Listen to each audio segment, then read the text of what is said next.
The scent of lavender fabric softener hits me first. Wrong brand, wrong scent, wrong everything. My kitchen shouldn't smell like my mother-in-law's misplaced good intentions.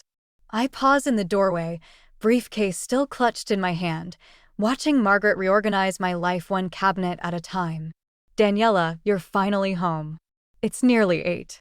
Her voice carries that familiar edge, sharp enough to draw blood. Ryan's been waiting for dinner. I'm Daniela, and this is the moment my marriage started its final descent. Not that I knew it then. I had a board meeting. My heels click against the tile as I set my briefcase down. Where's Ryan? In the garage. Again. Margaret's lips purse like she's sucking on something sour. Someone needs to keep this house in order while you're climbing the corporate ladder. The kitchen island between us might as well be the Grand Canyon. Every surface gleams with an accusatory shine. She's been cleaning for hours, weaponizing housework against me. My coffee maker's been relocated, my spice rack reorganized, my carefully labeled meal prep containers nowhere in sight. I didn't ask you to do this, Margaret. Clearly. She closes a cabinet with more force than necessary. Someone had to step in. Ryan's lost his job, and here you are, working late like nothing's changed. My fingers tighten around the handle of my briefcase. Ryan lost his job 3 months ago. He said he wanted time to figure things out. And what kind of wife gives her husband time to figure things out while she's never home? Margaret turns, hands on her hips, looking every inch the judge and jury. In my day. Your day isn't today. The words slip out before I can stop them, sharper than intended. The garage door creaks open and Ryan appears, grease-stained and wearing the same sweatpants I saw this morning. His eyes dart between us, reading the room's tension like a familiar book. Mom, I told you not to wait up. He doesn't look at me. Hasn't really looked at me in weeks. Someone had to make sure your wife remembered she has a home to come back to. I watch Ryan's shoulders tense, waiting for him to defend me. The silence stretches like old gum, thin and brittle. I think I'll order takeout, he finally says, reaching for his phone. And there it is, the moment crystallizes. My husband, choosing the path of least resistance. His mother, rearranging my life without permission. And me, standing in my own kitchen, feeling like an unwelcome guest. I head upstairs without another word, my mind already calculating severance packages and mortgage payments. Sometimes revenge doesn't start with a bang, but with a whisper of lavender fabric softener in all the wrong places. 3 days after the kitchen incident, I find our joint account nearly empty. The numbers on my screen blur as I scroll through transaction after transaction, hobby shop purchases, expensive tools, restaurant bills for one. Ryan's been spending like he still has a salary, or maybe because he doesn't. We need to talk about money. I corner him in his new sanctuary, the garage that smells of wood shavings and avoidance. He's hunched over his latest project, a handcrafted coffee table we don't need. I had a few interviews lined up, he says without looking up, sanding the same spot over and over. They'll call back. That's what you said last month. I move closer, forcing myself into his line of sight. Ryan, we're hemorrhaging savings. Your severance package isn't infinite. He finally meets my eyes, and there's something cold there I've never seen before. Maybe if you weren't so busy being the breadwinner, I'd have more connections. More opportunities. That's not fair. Isn't it? The sandpaper scrapes against wood, harder now. Mom's right. You're so focused on your precious career, you don't even notice what's happening to us. Margaret needs to stay out of our marriage. My voice shakes, but not with fear. With rage. She's poisoning everything she touches. Don't talk about my mother that way. He stands abruptly, with dust falling from his clothes like dirty snow. At least she's here. At least she cares. I care enough to keep us afloat while you play carpenter. The words explode out of me. When was your last actual interview, Ryan? Because I checked your browser history, there's nothing but YouTube woodworking tutorials and fantasy football. His face goes slack, then hard. You checked Someone had to. You won't talk to me, you won't look for work, you just hide out here spending money we don't have. Because this is all I have left. He sweeps his arm across the workbench, sending tools clattering to the floor. You get to be successful Daniela, climbing the corporate ladder, while I'm just what? Your failure of a husband. The words come out quiet, deadly. But don't worry. Mom's already offered to help with the mortgage. At least someone in this family understands loyalty. I step back like I've been slapped. You went to her for money? Without telling me. Why not? You're never home to discuss it anyway. I turn and walk out of the garage, my mind already racing ahead to phone calls I need to make, accounts I need to separate, evidence I need to gather. Behind me, I hear the sandpaper start up again, scratching away at wood that will never be smooth enough to fix what's broken between us. Lucas slides a coffee across my desk, his concerned expression already telling me I look as bad as I feel. You're here early. Again. Better than being home. I take a sip, letting the bitter warmth wash away the taste of another sleepless night. The spreadsheet on my screen blurs financial records I've been combing through since dawn, each entry another nail in my marriage's coffin. Found something interesting? He leans against my desk, casual but careful. I turn the screen toward him. Remember that consulting job Ryan claimed he had lined up last month? The one that supposedly fell through. I click through to another tab. He never interviewed. The company doesn't even exist. Lucas whistles low. That's elaborate. Oh, it gets better. My mouse clicks feel like gunshots in the quiet office. He's been transferring money to a separate account. Small amounts at first, but growing. And guess whose name is also on it? Margaret. Give the man a prize. The laugh that escapes me sounds wrong, even to my ears. They're planning something, Lucas. I can feel it. My phone buzzes, Margaret's number. I silence it, but not before Lucas sees. You should tell your mother, he says quietly. Evelyn would want to know. And say what? That my husband's plotting financial infidelity with his mommy? That I'm documenting everything like some obsessed. The words catch in my throat as my email pings. The subject line reads, Notice of refinancing, Thompson property. My hands shake as I open it. There, in cold digital ink, is proof that Ryan and Margaret have refinanced our house, my house, without my knowledge. My signature, forged with practiced precision, sits at the bottom of the document. Daniela. Lucas's voice seems far away. What is it? I stand so abruptly my chair slams into the wall. I need to make a copy of everything. Every transaction, every fake interview, every forged document. My voice sounds strange, detached. Then I need a lawyer. I know someone. Lucas pulls out his phone. Family law specialist. She's ruthless. Good. I'm already downloading files, my mind racing ahead to bank statements and property records. Because I'm done playing the dutiful wife. They want to steal my life? Let's see how they handle it when I steal everything back. My phone buzzes again, Ryan this time. The text reads, Where are you? Mom's making dinner. Important family discussion tonight. I smile, and it feels like breaking glass. Family discussion indeed. I look at Lucas. How fast can your lawyer friend meet? I'll make it happen today. I nod, already composing a mental list of everything I need to document, every lie I need to expose. They thought they were so clever, hiding behind fake smiles and forged signatures. But they forgot one thing. I didn't get where I am by playing nice. The family dinner table feels like a minefield. Margaret's lasagna sits between us, a peace offering loaded with manipulation. Ryan keeps glancing at his mother, their shared secrets hanging in the air like smoke. We've been thinking, Margaret starts, folding her hands primly on the tablecloth. About the house.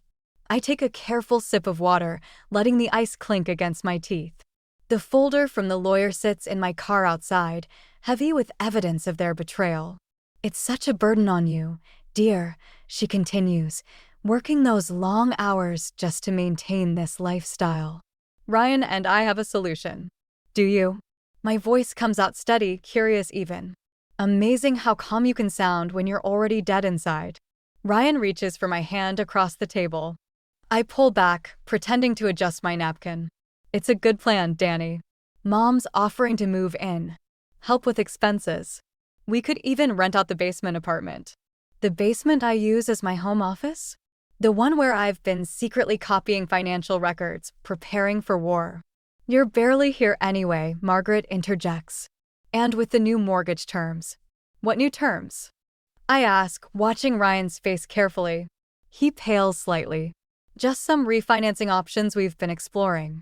To ease the burden. Burden? The word tastes like poison. Is that what I am to you both? A burden? Daniela, Margaret's voice sharpens. This attitude is exactly why Ryan's struggling.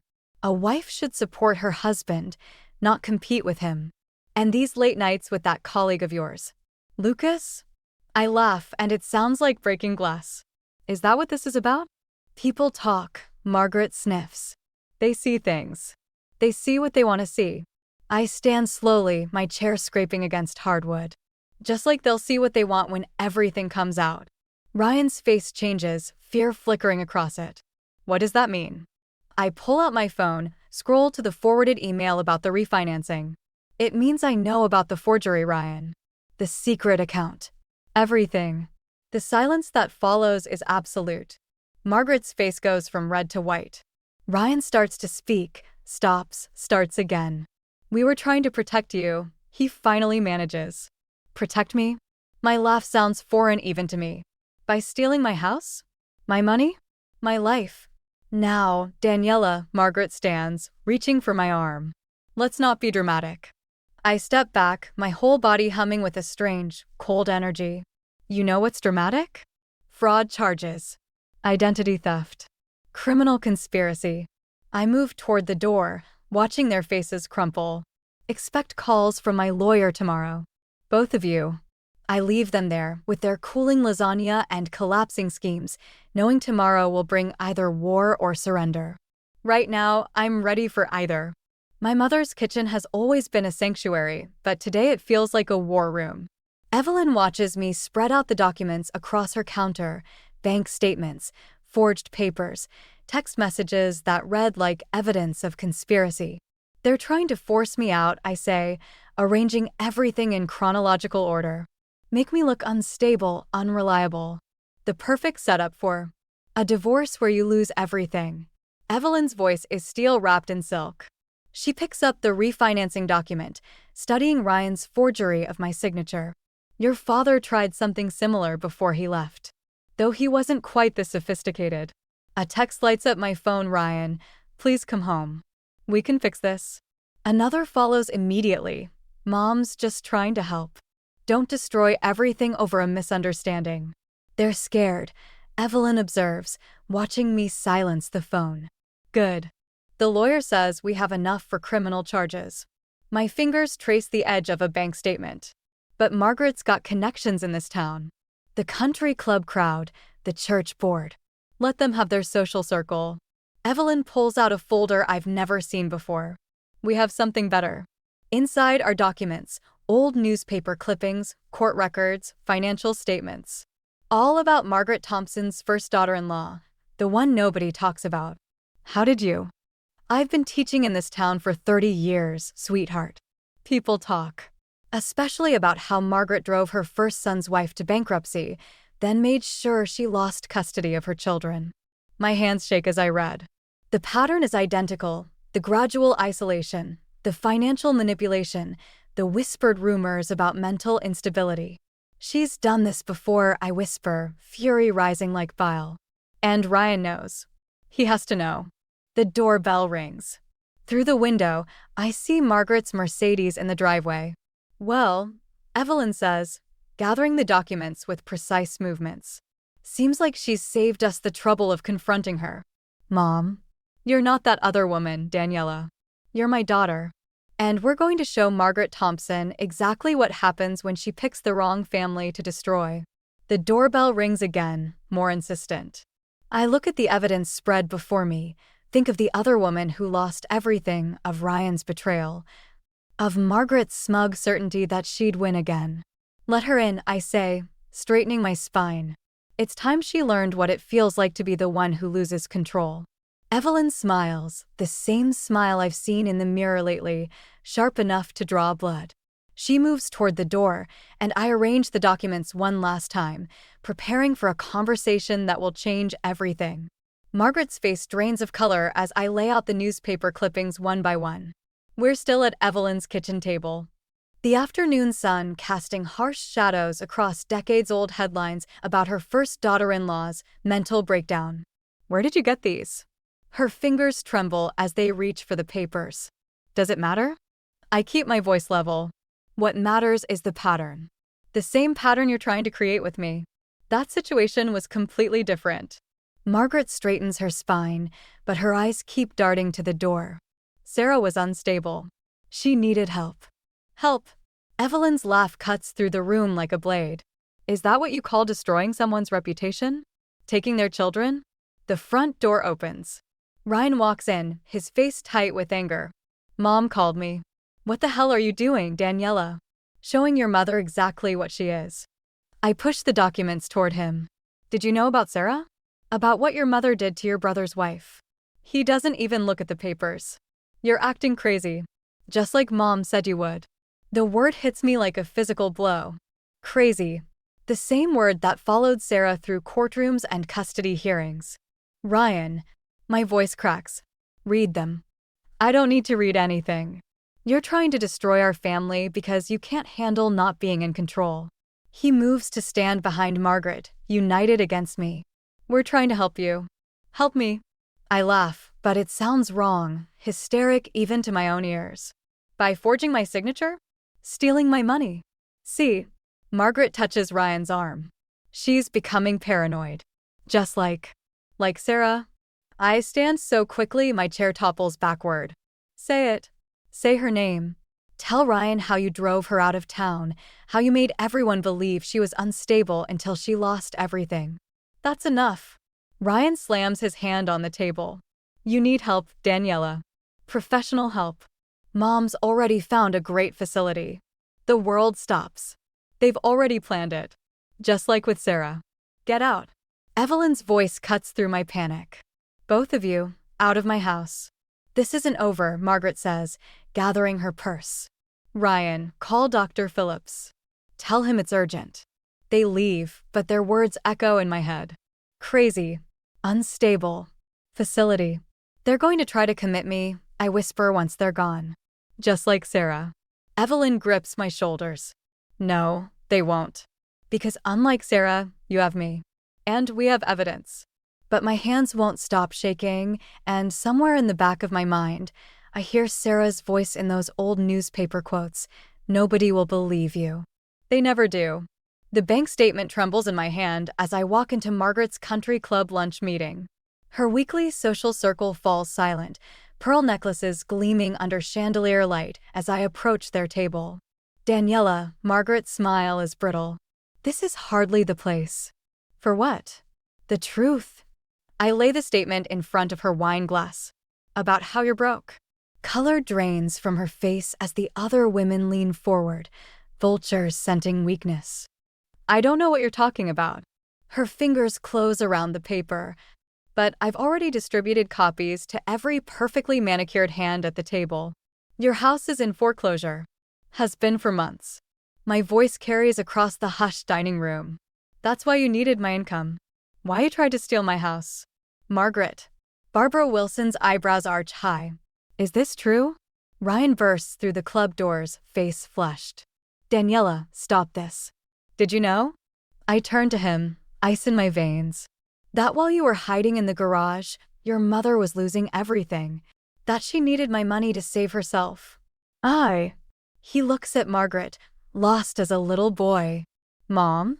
Everything I did was for you, Margaret stands, her chair scraping back. To protect you from her. From becoming like your brother. Weak? I finish. Like Sarah's husband? The son you couldn't control? The lunch crowd is dead silent now, watching our family implode in real time. You're just like her, Margaret hisses. Thinking you're better than us, with your career and your independence. No. My laugh sounds strange, powerful. I'm worse. Because I'm not running away. I'm taking everything. I pull out more papers, evidence of the forgery, the fraud, the conspiracy. The police have copies. So does the bank. And every board you sit on, Margaret. Every charity you chair. You wouldn't dare. But her hands shake as she reaches for her water glass. I already have. I turn to Ryan, who stands frozen between us. Choose now. Your mother's lies or the truth. But choose carefully, only one of us is going down today.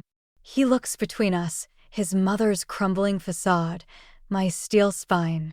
For a moment, I see the man I married, struggling to emerge from his mother's shadow. Then Margaret touches his arm, and he folds like wet paper. Fine. I gather my papers, my dignity, my rage. Enjoy bankruptcy court. Both of you. I walk out of the country club into blinding sunlight, leaving behind the wreckage of lies and the sound of Margaret Thompson's carefully constructed world shattering like fine china on marble floors. The doorbell chimes as I finish hanging the last painting in my new apartment. Through the peephole, I see Sarah Thompson, my predecessor, the woman Margaret destroyed, holding a manila envelope. I saw the news, she says when I open the door. Her smile is gentle but sharp around the edges. Margaret Thompson, social pariah. Never thought I'd see the day. I invite her in, watching her take in the space I've carved out for myself. No trace of Ryan or Margaret here, just clean lines and fresh starts. The bankruptcy filing made the papers yesterday, I say, pouring us coffee. Ryan's living in her basement now. Sarah runs her finger along the envelope's edge. I have something for you. Letters Margaret wrote to my ex-husband during the custody battle, documenting her concerns about my mental state. She slides them across my counter. Thought you might want to add them to your collection. I have enough evidence. It's not about evidence anymore, is it? Her eyes meet mine, understanding flowing between us. It's about making sure the pattern stops here. My phone buzzes, Lucas, checking if we're still on for dinner. Not a date, not yet, but possibility sparkles in every text. I heard you got promoted, Sarah says, watching me smile at my phone. Senior VP? Someone had to take over after Margaret's friends resigned from the board. I set my phone down. Funny how karma works.